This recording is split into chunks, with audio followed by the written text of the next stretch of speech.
and I will keep it as simple as possible. Dạ tôi cố gắng trình bày nó càng đơn giản càng tốt. Because then it becomes a very, very dry subject, you know. Dạ vì cái chủ đề này là một cái chủ đề lớn đó, nó là một cái sinh học, cơ sở sinh học. So if you see the entire course, like whatever the scientific points are there, whatever the research findings are there, whatever the information is there, biology information, all that thing is actually delivered along with the cases. So it is much easier for you to understand. Dạ, cho nên thầy cũng nói là tất cả những cái nội dung trong cái phần cái khóa học của thầy, dù đó là những cái điểm nói về khoa học hay là những cái vấn đề khác, thì luôn luôn có cái lâm sàng để làm sáng tỏ. Yeah. So we have seen some different types of orthodontic tooth movement, and you all know that what are the various options for you. But you should also think in terms of what kind of tooth movement is really required. Of course, there are certain tooth movements which are very obvious, and we can't think of any other movement. Cho nên các chị đã biết được những cái hình thức di chuyển răng.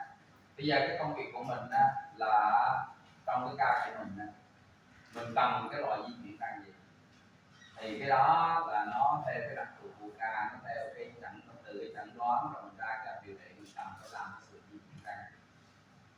Và nếu mình với cần sự di chuyển răng đó thì mình hiểu biết nó cách đại thể là như thế nào, lực bao nhiêu như thế nào. So coming to the next part, we coming to the next part, which is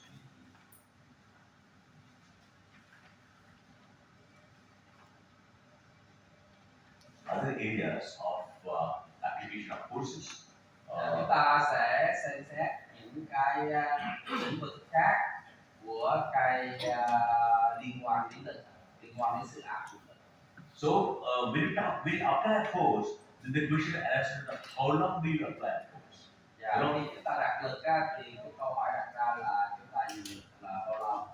So what we call it the duration of force application. Đó là cái đó người ta gọi là force duration, tức là thời lượng lực.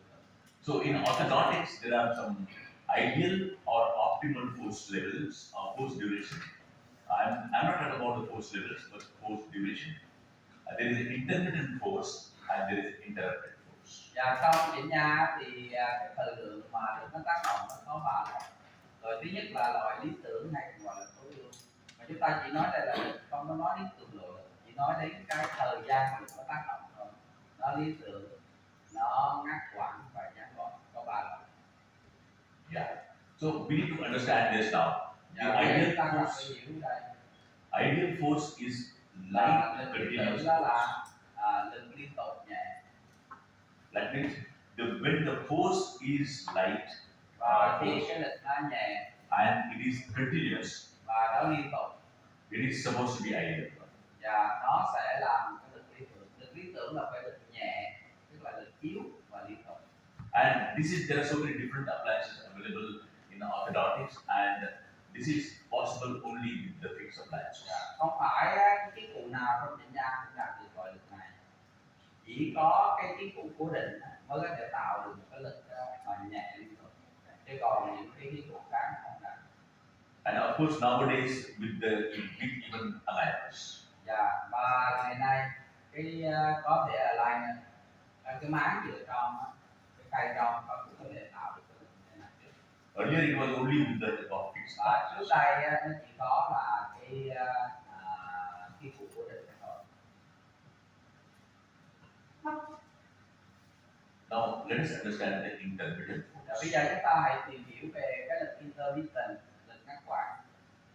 So the force decays between two adjustments. Và cái lực nó sẽ giảm giữa hai lần liền. Like if you give a removable appliance or ví dụ như chúng ta dùng cái chiếc cụ mà nó lắc. Suppose the patient is wearing this and you activate the appliance, removable appliance. It could be any appliance. Okay, you activate any component. Then patient wears, and patient wears, the tooth starts moving. The force level drops slowly, becomes zero. Okay, no movement. then again activation, then again tooth movement starts. Dạ, thì cái lực cắt quản á, là cái lực nó giảm giữa hai lần điều chỉnh, nó giảm lần và đến khi á, mà mình tới mình điều chỉnh lại được nó lại lên lại, lực đó gọi là lực cắt quản. So usually when you activate such appliances, in the beginning the force levels are very high. Then as the tooth movements, it becomes optimal force level. Then it drops down, it becomes zero. Dạ, cho nên ban đầu lực nó lớn, cái sau đó nó tạo ra nó đạt được một cái mức độ lực, nó giảm dần, nó đạt được mức độ lực có thể di chuyển ra. Sau khi đó thì nó rớt xuống, nó giảm tiếp nữa, nó giảm rất là nhiều. That's about the intermittent force. Đó là cái lực intermittent, tức là lực mà ngắt quãng. Now in interrupted force, Và interrupted force là lực mà gián đoạn.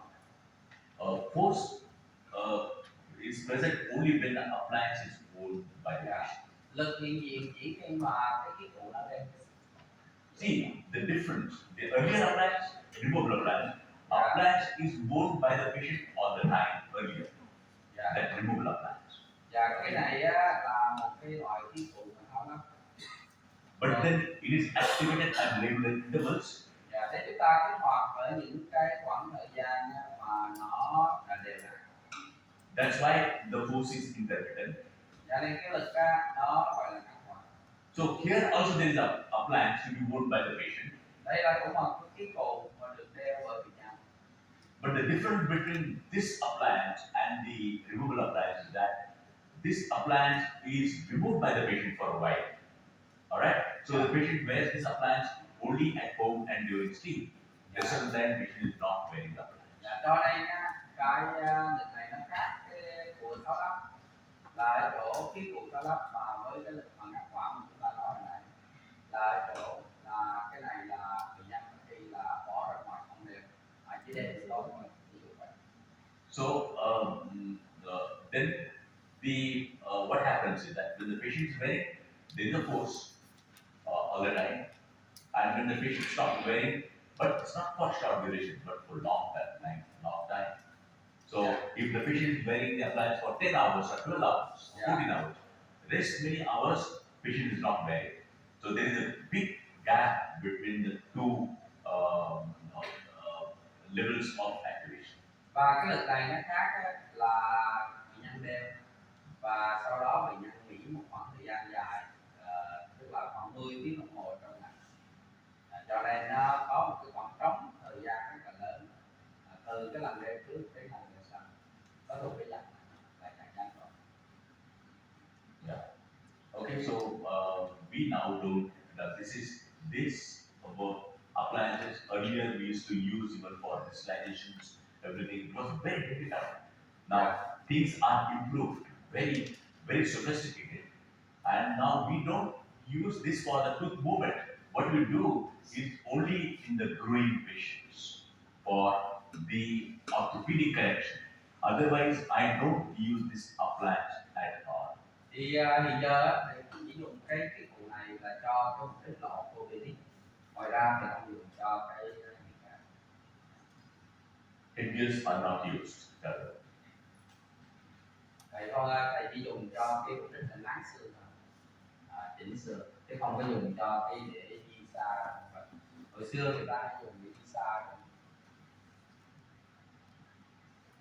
Okay. Now we come to know. So we know what is optimal force duration. Then we know what is intermittent force. Then we know what is interrupted force. All right.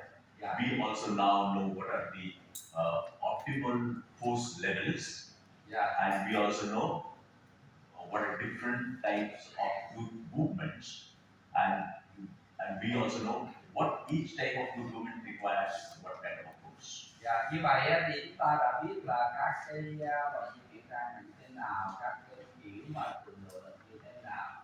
Thế là chúng ta đã nắm được là khi chúng ta cần di chuyển răng loại gì thì các bạn cần sự di chuyển răng là sao, lực nó cần là bao nhiêu. Chúng ta cũng biết được là cái thời lượng mà dùng lực như thế nào. Bây giờ chúng ta đi qua một chủ đề khác, đó là tác dụng phụ của bệnh nhân. Khi dùng lực ngoài cái di chuyển răng như mong muốn.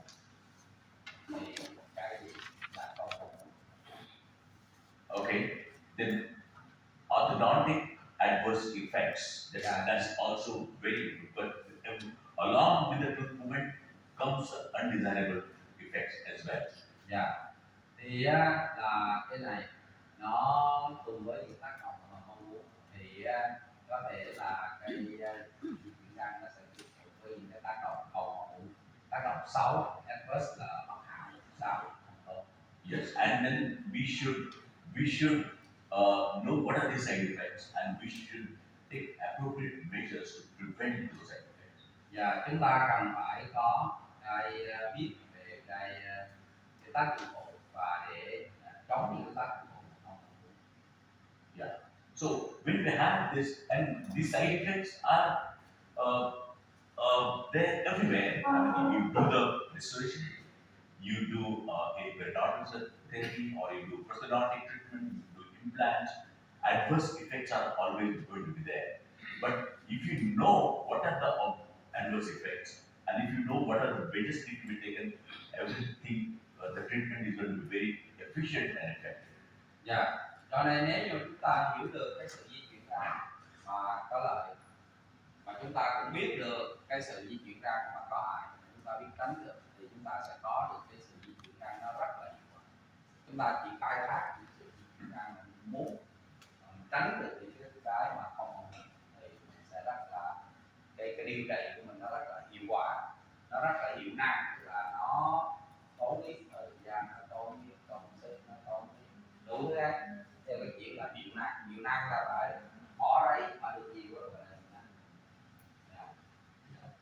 Okay, so you have the I don't know where adverse effects where, like it will be either in the pulp, or it could be root, or it could be PDL, or it could be both. Thì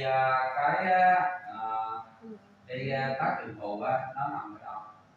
Nó có thể ở tủy, có thể căng răng, có thể là ở dây chằng nha chu, có thể ở xương. So let's understand this pulp. Okay. Chúng ta hãy là xem nó ở tủy trước. So usually when you think in terms of pulp, it usually has a minimal effect with the orthodontic movement, and there could be transient inflammatory response. Thì chúng ta thấy là cái nó tác dụng phụ ở tiền tủy nó rất là ít. Ít khi nào bị tác dụng phụ tiền tủy. So and in severe cases, it can cause loss of vitality of the tooth. Và có một cái trường hợp mà nặng trầm trọng nó có thể làm mất tính sống của tủy và làm tiền tủy. So when does it happen? Say if you are not aware, especially suppose if you are intruding a tooth, and you know that if you are intruding one inside the tooth, and you have to you apply a little of force of 70-80 grams of force, but the intrusion, that tooth will require only 15 grams of force. All right. So if the force is excess, okay, then we will have a problem. Of course, there will be discomfort also. Plus, there could be a problem with the health of the body. Cho nên các chị thấy những cái tác dụng của tiền tủy là nó sẽ gây ra cho mình dùng lực quá mức. Đó là gì? Ví dụ như lún răng, nghiêng răng thì cần là mình thấy lực là từ 50, 70 gram, 15 gram. Nhưng mà lún răng là cần lực là ít, 15 đến 15 gram. Mà nếu như mình dùng lực quá mức thì có thể là đây là cái sự, bởi vì cái lực đó nó nén quá, nó tạo một cái áp lực quá mạnh ở cái vùng chốt, cho nên nó có thể nó làm cho cái mạch nó ngẽn mạch nó luôn. Cho nên đa phần những cái vấn đề về thủy, thứ nhất là do lực quá mức. Okay. Then there could be excessive force, or it could be inappropriate tooth movement.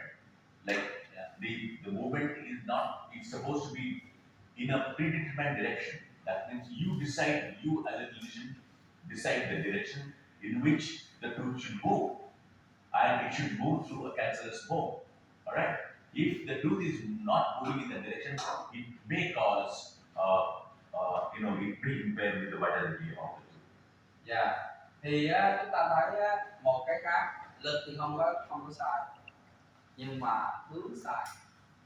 hướng di chuyển răng sai, di chuyển cái răng theo cái hướng đưa dẫn răng ngoài cột và đưa răng ngoài xương thì làm gì cái chỗ nó sống được.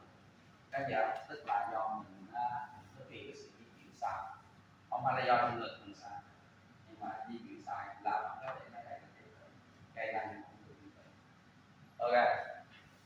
Did you understand it? Dạ. Understood? Nắm được chưa? Okay. Như vậy là ít khi lắm, khi mình chỉnh nha rất ít khi mà mình gặp cái vấn đề về tủy, vì cái tác động liên tủy rất ít, nặng lắm á, nó có bị là chết tủy và có thể nó gây ra cái phản ứng viêm thoáng qua, thường nó thoáng qua chút thôi, trong thôi, nó viêm nhẹ trong tủy, không đáng kể. Nguyên nhân của những cái rắc rối đó là do lực thoáng, là do cái sự di chuyển răng không phù hợp. Ok. Dạ. Nhưng mà nói chung là ít gặp cái vấn đề về tủy. Dạ. Cho nên mình biết. Dạ. Dạ. Nó chết tủy có phải là do chỉnh nha? Dạ. Chưa chắc. Chỉnh nha có thể biết đâu là do chấn thương khớp cắn không? Thì bệnh nhân chỉ có chỉnh nha để cho nó nguyên miệng thôi. Yeah. Sorry. He had a case. The patients have the loss of vitality. Okay. Due to the orthodontic treatment. Because the patient said that he just undergo orthodontics. He blamed orthodontics for the loss of vitality. Not quite right. So usually we have the movement, but sometimes there is already existing situation, Yeah. but it gets aggravated when the tooth moves. You know, Yeah. very rarely. In fact, that's what I said. There is a minimal effect on the pulp actually, but there could be little some trauma also along with that. Yeah. But just because if the treatment is started, we feel that it has caused non-management. Cái là cái tác động trên tủy rất ít, chỉ khi nào có những cái tình trạng rất là nghiêm trọng nó mới chết tủy, còn lại thường là không chết tủy.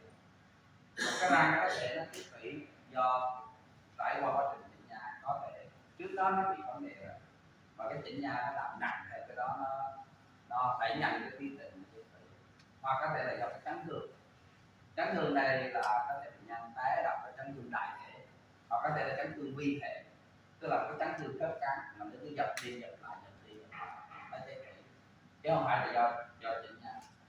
Thì phải bảo vệ bác sĩ chỉnh nha, chứ bác sĩ An nói như vậy là bác sĩ bệnh nhân nó tới họ kiện bác sĩ chỉnh nha. Không, nó hiếm thật sự là hiếm nó từ lâu Nhưng mà anh không thể quyết định được là cái này là do chỉnh nha. Anh nói nó do chỉnh nha là bệnh nhân biết đó, tới kiện cái ông bác sĩ được vấn đề khổ họ, anh phải nói nó phải nhiều yếu tố, anh phải bảo vệ đồng nghiệp trên trời như vậy đâu. Anh lấy anh kêu, anh đưa cái này ra kêu bệnh nhân nói chỉnh nha và chết tủy, tôi phản biện gì chưa chắc ông này nó đúng rồi, ông nói với tôi là có thể do chấn thương, có thể cái răng đó nó nằm nó được di chuyển tới có vị trí bị chấn thương khớp cắn vi thể, anh chấn thương chúng tôi cứ dập biết này cái chết tủy. Ok, cho nên nói cho bác sĩ chỉnh nha nó được anh đồ người ta không. Yeah. Okay. Yeah. On the root, also sometimes root resorption of some resorption of the root occurs straight and usually repaired by the cement. Now, see, root resorption because of heavy forces is one part. There are also a lot of idiopathic root resorptions happening. Okay, idiopathic. Alright. Cái này với là cái mà chúng ta hay là tiêu chân răng. Một số tình trạng tiêu chân răng xảy ra có thể là do cái điều trị của chúng ta gây ra, nhưng mà có một số trường hợp là cái tiêu chân răng người ta gọi là vô cảm, mình không biết được nguyên nhân, bởi vì bản thân có những trường hợp mà tiêu chân răng không có chỉnh nha nó vẫn tiêu được. Đó, trò này nha, gặp những cái người mà người chỉnh nha tiêu chân răng mà mình phát là tiêu này là do bác sĩ chỉnh nha làm thì cũng nhiều khi hoàn nó, nhưng mà nhiệm vụ của bác sĩ chỉnh nha phải giám sát. Cho nên các anh chị phải chụp phim thường xuyên. Có nhiều người đào tim cuối không biết thế nào ấy, từ sau thấy đào tim some resorption occurs root resorption, usually repaired by cement first. So there are many causes. We need to be careful about some of the systemic conditions also in which you bring about good movements. Okay, so you need to take proper precautions, but it's very rare unless somebody is really negligent about the treatment. Then only will happen. Otherwise, you don't really get orthodontically induced root resorption on a regular basis. Từ khi á, mà bác sĩ kiểm tra nó rất là bỏ bê không thể gọi mình, chứ còn hầu hết các trường hợp chỉnh nha thì nó có tiêu chuẩn, ca nào chỉnh nha cũng có tiêu trước cái chân răng cùng, nhưng mà tiêu đến mức độ gì là do các bác sĩ đó họ đã không có giám sát, ông bỏ về ông cứ coi ông cứ điều trị chỉnh nha, ông nhắm mắt ông điều trị không chụp phim từ thì là ông biết là có gì. Đến khi mà ông chụp ra cái cuối cùng thấy quả quả đó, 1/3 thuốc ra mất đi đâu mất. Các anh chị em cho nên định kỳ trong vòng 9 tháng tới năm các chị phải thực hiện. Mà cái này thì tư vấn cho mình này mình đạo 9 tháng tới năm tôi đã để tôi giám sát và tự tiêu chân. Và mình cũng nói luôn tiêu chân là có thể xảy ra, và để chống nó tôi phải thực hiện.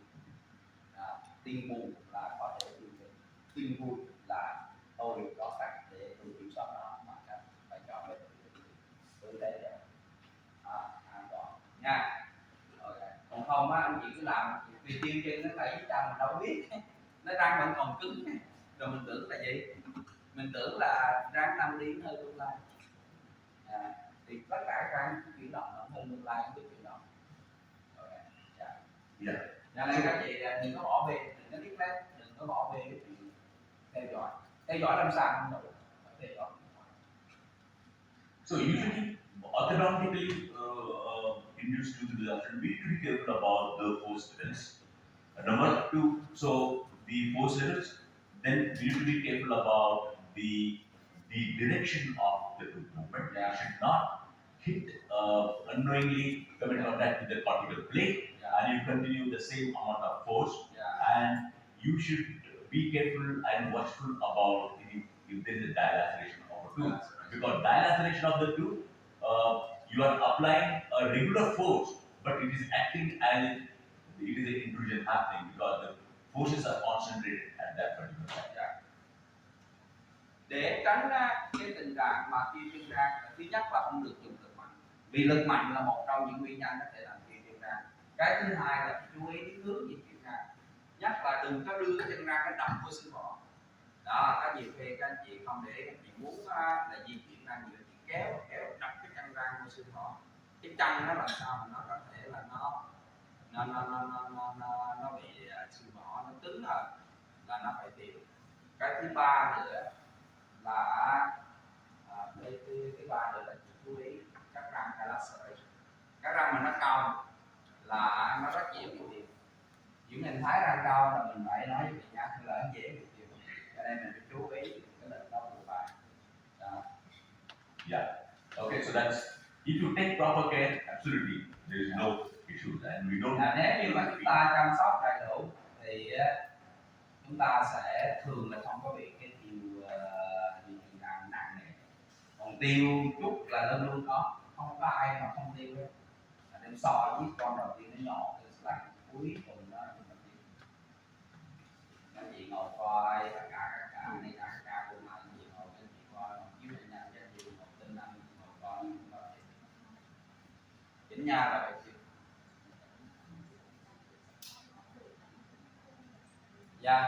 Tức là trong cái kỳ nghỉ tức là mình tiêu, mình không dùng lực nữa, là mình cho nó nghỉ.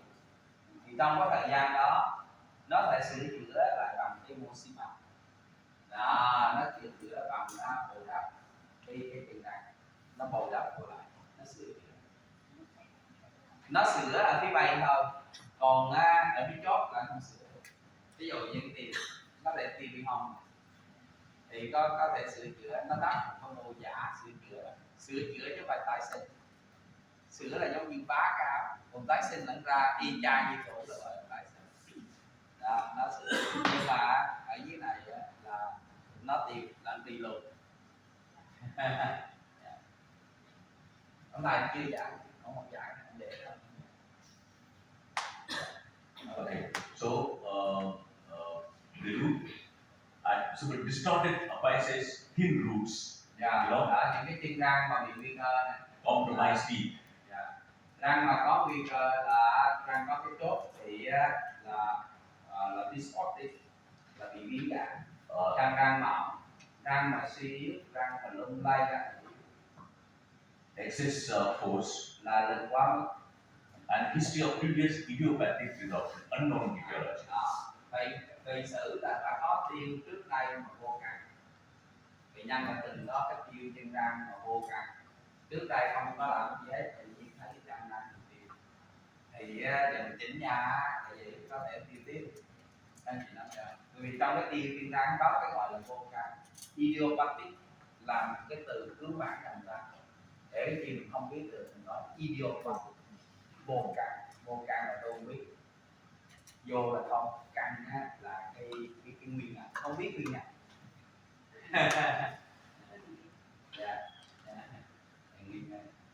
Yeah. Okay. So that's about the root and the periodontal ligament. Okay. Dạ. So Bây giờ chúng ta có cái dây chằng này luôn.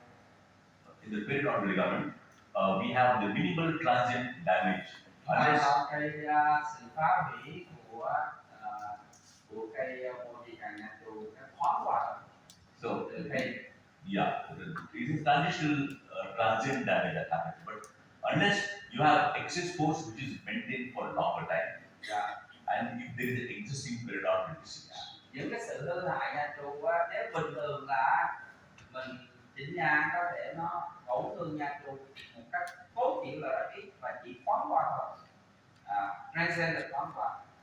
Trừ khi là mình dùng lực quá mức hoặc là trừ khi bệnh nhân chúng ta hoạt động thì không còn thoáng qua nữa mà cũng không còn tối thiểu nữa mà vậy mà hư nặng luôn, hư thực sự luôn. Cái gì đó thấy không?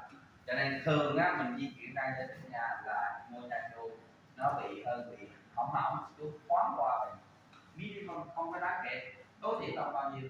Nhưng mà nếu lực mình mạnh, nếu như mà bệnh đó là đang bệnh nha chú thì nó hư luôn, là nó hư nặng luôn và không còn thoáng qua để là hư luôn, hư vĩnh viễn luôn. Các chị nói ra. Okay. Yeah. Okay. So that's why when we have the existing periodontal disease, it's important to, as I said in the treatment planning process, you separate the orthodontic problems and pathology problems, or developmental problems and pathology problems. And first you treat the pathology problems, then you reshape orthodontic. Về cái việc bệnh nha chú đang hoàn thành ở thường thì như các chị đã thấy câu hỏi của chúng ta, chẩn đoán của chúng ta, kết quả của chẩn đoán là danh sách các vấn đề, trong đó chúng ta cũng lọc ra những vấn đề của bệnh lý là sau răng nha chú, các đường dặn tay hàm gì đó, thì những cái vấn đề đó đi nha chú thực hiện cho xong ổn rồi mới chỉnh nha.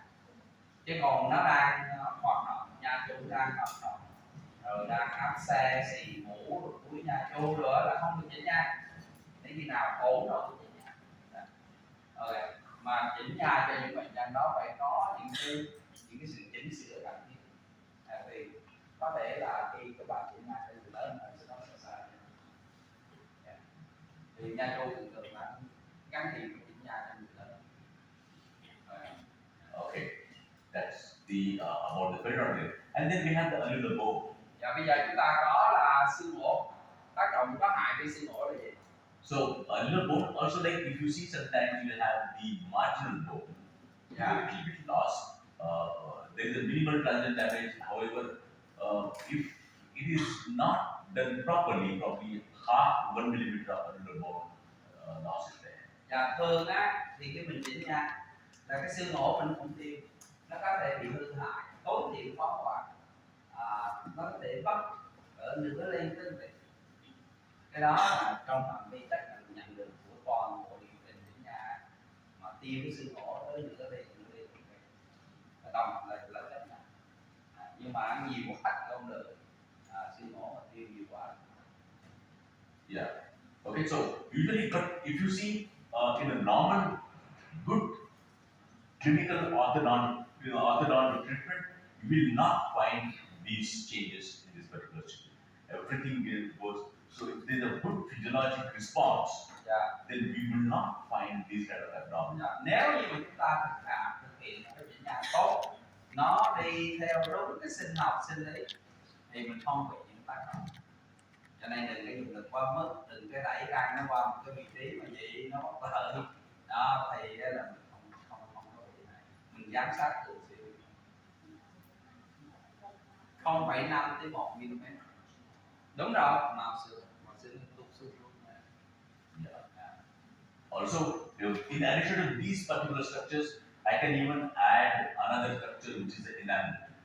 Dạ, còn cái nữa mà cái tác dụng phụ mà không phải là do lực, nhưng mà tôi cũng xếp vô những tác dụng bất hảo của chỉnh nha cho bệnh lực, đó là những tác hại tim men răng. So on enamel, I would include the white spot lesions. Và trong cái tác hại tim men răng của điều trị chỉnh nha, chúng ta có cái gọi là sang cương đốm răng, tiếng Anh gọi là white spot lesions. These are the demineralized spots. Và đó là những cái điểm mà nó bị mất khoáng cho nên nó trắng xóa, trắng như phấn. However, in severe forms, then we'll have the formation of craters or development of areas. Ở mức độ lớn thì nó thành luôn cái miệng của lửa khoảng nằm cái xoang sau, nó bị mất khoáng ở xoang sau. Yeah. So đó là một cái tác dụng phụ. Yeah. Okay, I think this is about the. Đó, cho nên thì cái đó là cái nói về cái căn bản sinh học của sự di chuyển này. About the adverse effects, and so we know we have got a lot of information from this particular Cho nên lecture. chúng ta có rất là nhiều thông tin. You know what to, different types of tooth movements, different optimal force levels, then different types of force durations, and abnormal movements, abnormal effects or undesirable tooth effects also. So it is, we've got a good information and we know how to protect all of this. Như vậy là các chị đã biết được là khi cái lực nó đặt vào cái răng là những cái quá trình gì diễn ra hôm nay những cái kè rồi là nào vô rồi điện rồi máu chảy rồi gì đó răng đi đó, có sự thay đổi về hóa học tế bào phân tử thầy chỉ nói vậy thôi. Thật sự có cuốn sách cho anh chị sự di chuyển răng người sinh học sự di chuyển có cuốn sách rồi chứ không phải là chuyên sách 2 cuốn thì giờ trong y ban có 2 cuốn của anh đó. Cái rồi chúng ta biết các loại di chuyển răng, tất cả mọi cái sự di chuyển răng chúng ta cũng nằm trong các cái loại đó thôi. Và mỗi loại thì cái tâm nó ở đâu, tâm xoay đâu, lực nó đâu, lực bao nhiêu lực. Chúng ta biết về cường độ mà chúng ta tác động lực là đây bao lâu thời gian, cường độ thời gian là lực mà liên tục như thế nào, cái hiện nào và liên tục thao lắp từ từ intermittent chia là interrupting của mình đó. Chúng ta biết được những cái tác dụng phụ có hại trên các cái môn mà liên quan đến sự di chuyển và chúng ta cũng biết được là cần phải làm gì để tránh nó. Để tránh nó thì là ví dụ như là đối dùng cái hướng di chuyển cho đối, thời gian tác động cho đối thì nó sẽ không bị. Và quan trọng cái nữa là gì, phải giám sát bởi vì nó có cái gọi là vô căn, ví dụ như tiêu kim căn là vô căn, nó có vô căn phải giám sát mình tự đoạn được mình biết qua. Okay, so this finishes the module 2. Đó, cái phần đó thầy kết thúc cái module 2. And then we will meet for the module 3 next time. Dạ, thì tới chúng ta gặp module September. October, tháng 10 chứ. Đừng nói là phải